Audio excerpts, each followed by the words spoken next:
Saludos, mis amigos, y buenas noches. Hello there, and good evening.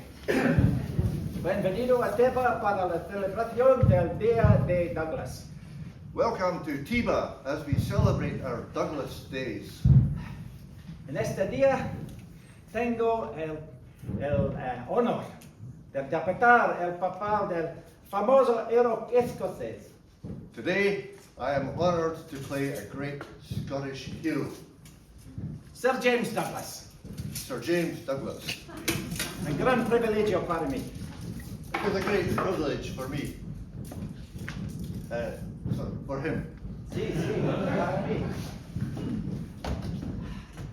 En 1330, de camino a Tierra Santa, Douglas luchó por el rey Alfonso, pero cayó en batalla por Dios y el rey, abatido por los sarracenos, abatido por los sarracenos.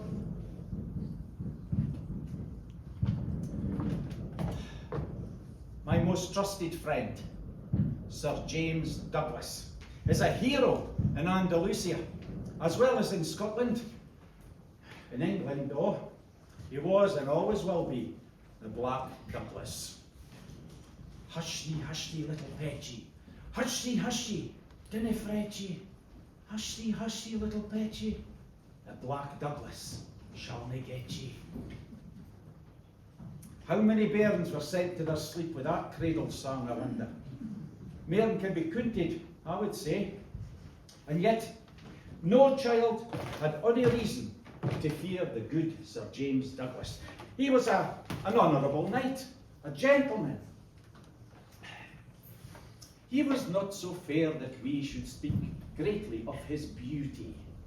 In visage, he was somewhat grey. He'd black hair, as I heard say, with sturdy banes and sugars bred, tall and bonny and weel made. When he was blithe, he was courtly and meek and sweet in company.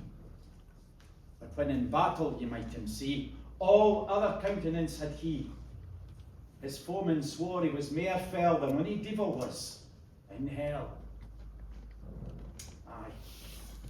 To his sworn enemies, he was a bogeyman for certain share. But are we no all bogeymen deep down? We may hap oursel in a loose clasping cloak of gentility, but we cannot turn our hand to dark deeds. We only need to be driven to the edge of our patience. Sir James Douglas wasn't just driven to the edge, he was sent he'd first hour it. And I, for money, had good reason to call him the Black Douglas. The son of William Douglas, the Hardy.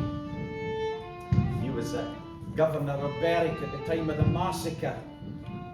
The Hardy witnessed the English butchery first hand. Small wonder he took up with the Wallace.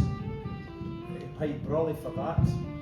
All the Douglas lands seized from him, then bound in irons and sent to rot in London's bloody tower. And as for young James, he was sent out to Paris with a harm's way, there to learn the reading, the writing, the fighting and the riding, and the ways of the wildcat, nae doubt.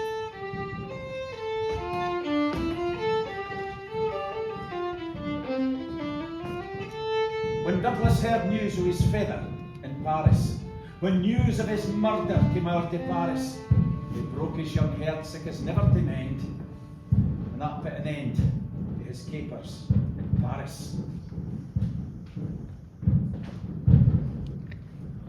The Archbishop of St Andrews, William Lamberton, he brought young Douglas hame, as sleek it and fly as a bag full of stoats, with a face for the English and a heart for the Scots. How, young Douglas? You be proud of your father, for he died a hero's death, and dinna ever fear misfortune. Misfortune is the manure of triumph. Aye. And all the Douglas estates will be returned to you all in good time, and the English will be driven for Douglasdale, Jensen for all, a share of sheep make haggis. Now, you have to come with me. But where are we going? We're going to Stirling, there to meet with the English King Edward, him they call Longshanks. Why do they call him that?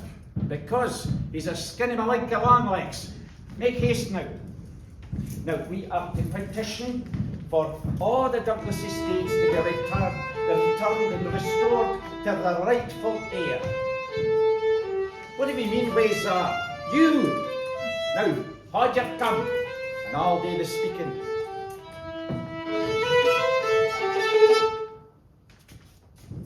Well, that's no the answer I was looking for.